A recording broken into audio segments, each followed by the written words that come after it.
Hello, and welcome to another edition of Sharpe Takes.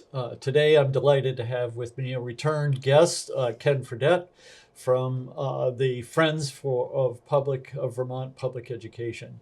We're in a situation today where a bill has been passed out of the House, an education bill has passed out of the House, and currently is being taken up by the Senate Education Committee. I think they're still hopeful in the legislature of adjourning in mid-May. And so there are numerous steps yet to happen. The Senate Ed has to put their stamp on it, which may include some changes to the document coming over from the House. If there are changes, then there'll have to be a conference committee where three members of the House will meet with three members of the Senate to iron out the differences between the House and Senate version before it goes to the full legislature. And then, of course, if it passes or when it passes, it goes to the governor's desk for either to be signed into law or going into law unsigned, which has happened on numerous occasions with this governor, or a veto, which has also happened in numerous occasions. So that's where we stand today. And so I'd like to spend some time with you, Ken, today, sort of looking at what happened in the House and where we stand with their version of the bill. Sure. Welcome. Thank you. Thanks for having me. So where are we at? Well, I'm cautiously optimistic about H454. It was, as you probably know, as it was introduced was Governor Scott's plan, which many saw, myself included, had one major flaw in it with the 5 districts, which seemed kind of not feasible in Vermont.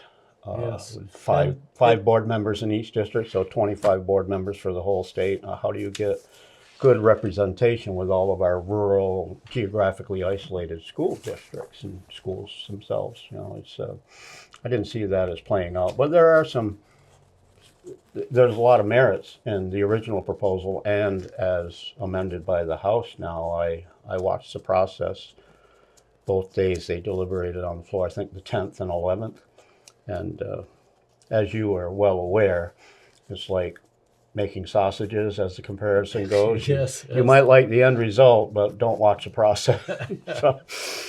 Yes, I think it's notable, first of all, that the bill number is H454, not H1. It gets a number as they arrive. Mm-hmm. So 453 bills were introduced over the course of the session in the legislature before the governor's bill even hit the floor of the House for consideration. So it put the whole process pretty late in the session. And I commend the House on even getting a bill out, because 170-page bill doesn't come out easily if you're trying to reach some sort of consensus and do the best we can for Vermont's children.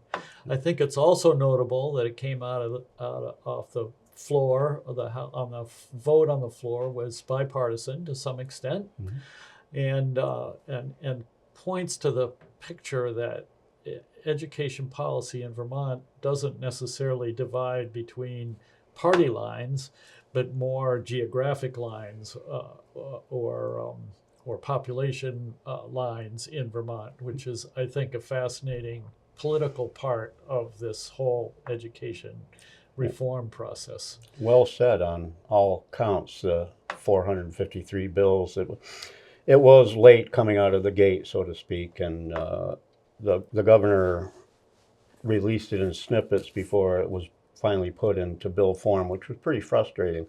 And I'm greatly impressed with House Education Committee. I know many of the members, and Peter Conlon does a wonderful job writing herd on that group. And he's also a member of the Commission on the Future of Public Education in Vermont, which I just refer to as the future for ease. But another thing that's in 454 is that commission has been refreshed with a more focused charge than the original charge that was given to them, which everybody thought was kind of an impossible timeline Yeah. to fulfill. And I've attended every one of those meetings, whether virtually or in person when it was available. And it's a very clear thinking group of people who have the best interests of students in mind. And I'm glad that they have been, so far, as you said, it's all Yeah. subject to change, but so far 454 has them playing a key role, which I think they should. They're doing a good job. Well, I noticed I have not read much of the bill, to be honest. I did read the section about the commission, parts of it anyway. And yes, it's been sort of refreshed, you might say. It's also been put in charge of looking at overseeing the process of determining the district sizes. Is that right? Or- Yes, I believe you're correct about the mapping. Yeah. That a daunting challenge. Now, I was part of a group, a legislatively mandated commission, whatever you want to call it, back in 2011, I think it was, to come up with 16 school districts for the state of Vermont. So this isn't a new conversation by any means. It's just, seen in a different light and at different times. And that train, we couldn't get out of the station for reasons that are no longer germane to this conversation. But the idea of mapping is, I've heard different numbers floated for how many districts is appropriate for the state. Back then it was 16. Now I've heard 17 because that's how many technical centers we have, I think. So, and you have promoted before focusing more regionally on at the high school level anyways, and aligning maybe with the technical centers, which makes a lot of sense. And I've heard numbers floated up to 25 school districts, certainly going to be more than 5 or 9 and less than what we have now. And again, it's going to be a daunting challenge to develop those maps. And there have been some proposals brought to Senate Ed by different groups that You think the Senate will put in laws district sizes, or will they go along with the House notion of a study group to propose? I think they say 3 different options. that you're correct. No more than 3, I think, is how it's phrased. And my crystal ball is a little foggy as to what the Senate's going to be doing, but I'm glad they're giving it good consideration, and they're taking a lot of good testimony from various groups who are very interested in all this, especially the Rural Schools Community Alliance, Yeah. which kind of came under John Castle's group of the Rural Education, not Community, Collaborative. Yeah. And now they have got a lot of support from school districts and school boards and friends. We're drafting some legislation. So it's all very dynamic right now. As I like to say, it's excellent that we have all this energy going and Yeah. hope it comes. But it does seem to me there's considerable support in the state for community schools. Oh, yes. And I suppose you can define community schools in a variety of different ways. And the notion is, though, I think, to have local communities be part of the school configurations. Absolutely, and especially at the elementary level. I think a lot of the focus is coming out very clearly that there's a strong desire to protect our smaller schools in the rural areas, especially the elementary schools. Now, and there are those who see 454 as a means to close small schools, as many saw Act 46 to be that. But I do not see either of those as, at least in my personal experience, Act 46, although my supervisory union consolidated to a unified union district, it wasn't under Act 46, but Act 46 was already in place, but we did it under, I think I mentioned previously, we did it under 153. But all we did is consolidate the boards to make it more efficient, particularly for the superintendent, our educational leader, who was going to all these different meetings all the time.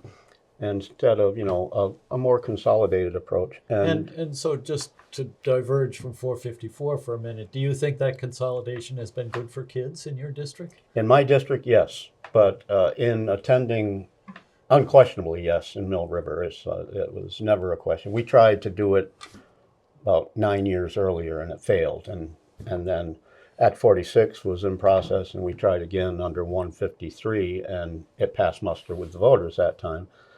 But I understand I have a better understanding now going around to these Commission of the Future meetings that I thought I knew the state of Vermont pretty well, but there are lots of things I still need to It's learn. a pretty diverse state. For being so small, you would think you would find like everything the same as you went through the state, but there's actually quite a bit of difference, I think, Yes, as we there move is. through the state. And I've mentioned the Northeast Kingdom has long been a favorite place of mine in the state. I used to work as a service technician. I traveled all over the state.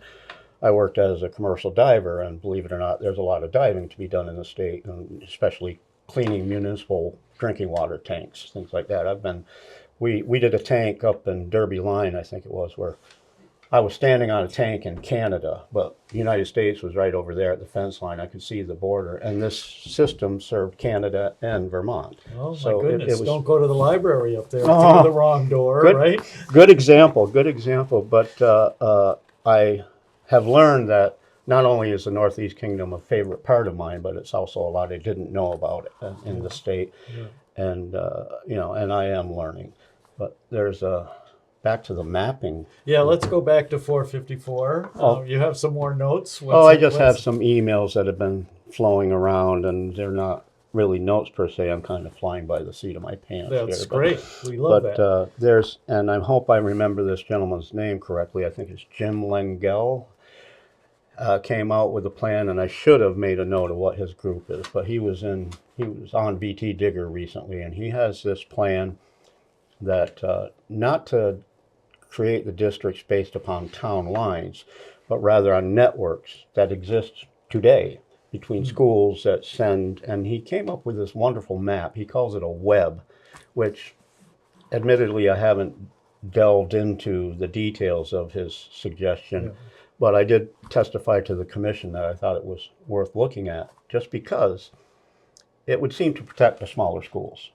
Now, back to Mill River, what was Rutland South and is now the Mill River Unified Union District, we had two small schools, very small, Timoth and Shrewsbury, and they're in the mountains. Yeah. They're kind of not really geographically isolated from Mill River because it's all downhill to Mill River. But getting home might be a problem. Well, yeah, and Shrewsbury, it seems there's always snow, and we want to have, we would move our meetings when we became unified. We Yeah. would have meetings at different schools to Yes. embrace community involvement, and we always had to be careful when we scheduled Shrewsbury. Make sure it's not in the middle of the winter, because we built in a very brilliant guy named Grant Reynolds, who was on our board at the time and on the committee to look at consolidation. He was a lawyer for the United States Air Force and also a Formula V race car driver back in the Cool. day. Yeah. I caught a few rides home from meetings with him, and you wanted to make sure you had your seatbelt fastened. But he's a great guy and brilliant guy. He's no longer with us, unfortunately, but he came up with protections for our two small schools that are pretty ironclad, and many districts or SUs, I guess, around the state have embraced that concept of protecting the schools. So my opinion, in our case in Mill River, Act 46 actually, because of the way we set up our bylaws or articles of incorporation, whatever, Yeah. articles of agreement, Yeah. through Grant's brilliance, it afforded our two small schools more protection than we had previously. Shrewsbury, actually, the townspeople had requested, I guess you could say, that they look at tuitioning school students out of closing the Shrewsbury Mountain School long before we looked at the consolidation issues. And they investigated that, but they found it was going to be more expensive, so it wouldn't help their tax rate, and they said, oh, well, never mind then. Yeah. But, it's just a hint of what's to come. So So I'm a little concerned in 454, which I think would override any protections that you've put in place in Mill River. And they have specified minimum class size of 12 for kindergarten and first grade. I know that the Middlebury district has, in the Ripton case, has, and I believe district-wide in that district, has set a minimum of 10 students. And two grades could be combined. So it could be kindergarten and first grade, 10 students in a classroom. 454, my understanding, says 12 students. And I think that might lead to closing a lot of, if that goes into law the way it's written, that would force a number of schools to close, small schools to close, that might meet the 10 student standard, but won't meet the 12 student standard. an excellent point, and I have to keep that in my head, and I probably don't do that enough when I say I don't see this as an effort to close small schools because of what you just said. I need to keep that in the forefront of my mind. I personally, speaking for myself now only, I personally don't like the setting the class sizes or the minimum school district size of 4,000. That seems quite high to me, and I recently went to a event at Burton Academy down in Manchester where Senator Seth Bongartz pointed out, I can't remember how many districts he had, but he was naming some of the school districts in the area and said, yeah, those, I think it was 3, and they only come up to 2,000 students. And it's like, so I'm hoping, again, speaking personally, that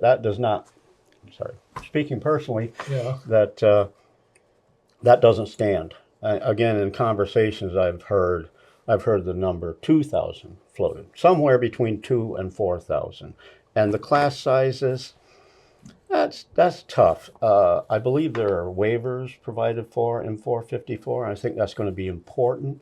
And as you mentioned, you can combine classes. And we did that at Wallingford Elementary School years ago just because our kindergarten class had shrunk, so we made it a K1 and looped the teachers, which is a very good thing. And then when our numbers changed, we went back to splitting those up. But yeah, I can see where advocates of the rural, geographically isolated schools are concerned about those numbers that are in the bill. And I don't think it should be locked down. I think, well, as long as waivers are provided for.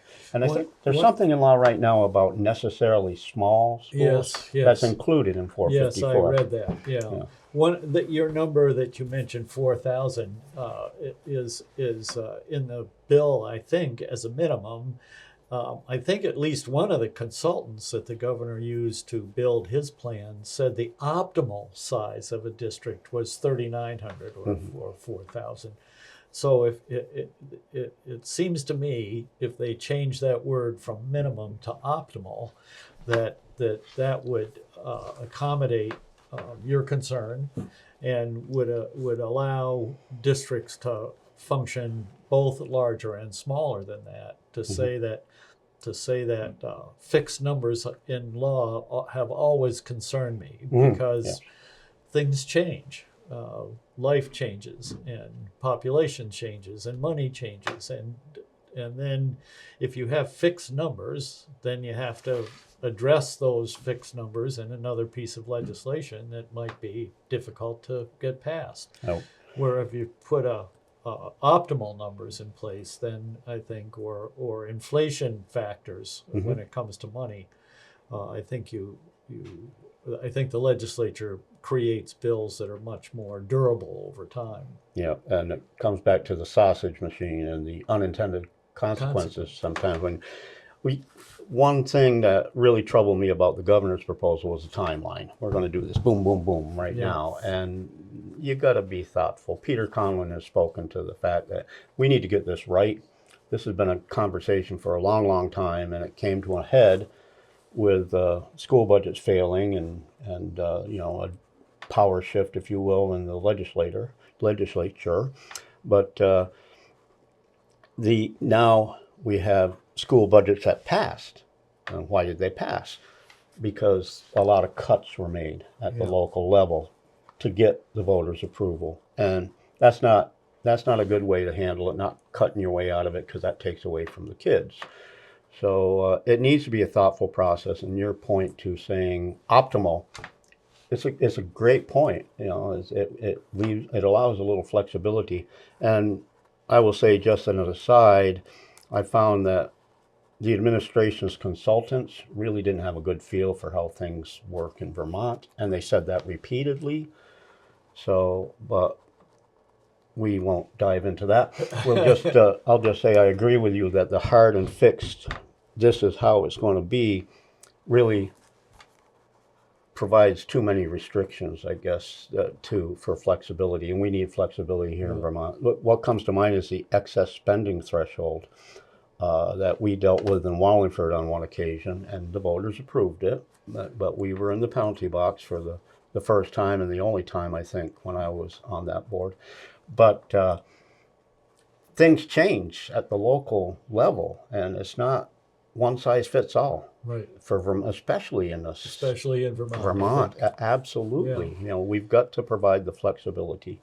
Are there other notable things in 454 we need to mention? The foundation formula. At first, when I heard that, I went, "Isn't that why Brigham came into play? Yeah. That it was not equitable?" But evidently, people a lot smarter than me are working on that to make sure it does align with Brigham properly. I don't really have my head around how local districts can spend above the foundation amount. But I do take heart in the fact that the numbers, there are different numbers. You know, the House came out with a higher base. I think it was Dr. Tammy Colby, who sits on the State Board of Education, provided some data that allowed for a higher foundation formula. But we have to be careful. And Oliver Olson on the Commission of the Future pointed out when one of the administration's consultants was testifying that historically, when monies aren't available, and we had a foundation formula, which Brigham said, no, that's not working. Historically, it falls upon local taxpayers to fill in the gap when the foundation formula isn't enough. So that's something to really make sure we get right. Yeah. And I don't have a good handle on it just yet, but I'm trusting that people that are more in the know than I am, that they will make it right. Yes, me too. And I have testified, or I've suggested that a fixed number is not a good idea. Going along with my concerns about the size of a district, there's going to be inflation in dollars. We just know that it happens historically. So there needs to be an inflation factor in the foundation amount, whatever foundation amount is chosen, whether that's linked to average per pupil spending in the state or linked to the inflation rate in New England, or some inflation factor needs to be part of that. My perspective is that it needs to be part of that in order to make the law durable, because what happened in the past was we created a foundation amount that was adequate and worked well, but as inflation happened over time, then it didn't work so well, and it got to the point where a lawsuit was brought, and the foundation formula was thrown out as being inadequate. I don't think we want to set ourselves up for that all over again. And I think if it doesn't clearly pass the Brigham test, it will be in court. Oh, yes. And eventually the Supreme Court will rule whether it passes their Brigham decision or not. And presumably our legislators are aware of that. I think so, and I think I'm hopeful that they'll work to produce a product that just at first blush, people will say, yeah, that fits Brigham. And then it won't need to go through the court process and will help our children. That's my hope. And to your point about the inflation factor, I think, going by memory now, I think there is something built into 454 about that, and using an inflation index that I don't recall at this moment in time, but it's something different than the normal inflation index. And what's normal anymore with things coming up from below in Washington? We have to, but we need to provide for our kids the best we can, and relieve the burden on property owners. So let's work to that direction. It's a long-standing problem, and so far we've done a pretty good job with taking care of the kids anyways, and we need to figure out the funding. But it's been pointed out many times that you can't just change the funding system without looking at the governance structure and equity. Yeah. So there are three pillars, if you will,